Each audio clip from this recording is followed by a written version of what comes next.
আগামী 18ই নভেম্বর বাংলাদেশ বনাম Bharat AFC Asian cup Saudi Arab বাছাই পর্ব 2027 বাংলাদেশ ন্যাশনাল স্টেডিয়ামে রাত 8টায় কিক অফ। এই ম্যাচটা গ্যালারিতে বসে দেখার খুব ইচ্ছা।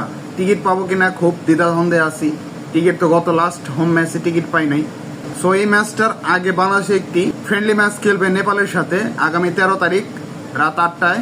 যেহেতু বাংলাদেশ বনাম ভারত ম্যাচ, অবশ্যই গ্যালারিতে বসে দেখার ইচ্ছাটা একটি বেশি প্রবণতা কাজ করছে এবং ইচ্ছা শক্তি বেশি কাজ করছে যে গ্যালারিতে বসে দেখবো খেলা। এএফসি এশিয়ান কাপ সৌদি আরব 2027 বাছাই পর্ব থেকে আমরা কোয়ালিফাই করতে পারিনি, যার কারণে আমরা সমস্ত ফুটবল প্রেমীরা এটা চাইবে আগামী 18ই নভেম্বর ইন্ডিয়ার সাথে যেন অন্তত একটি ম্যাচ উইন হয়।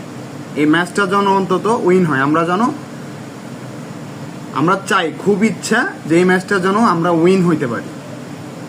এটা আমাদের মতো বা আমার মতো ফুটবল প্রেমী যারা আছে সবারই এই ইচ্ছাটা চাওয়া, আমার যতটুকু মনে হয় আমার দিক থেকে।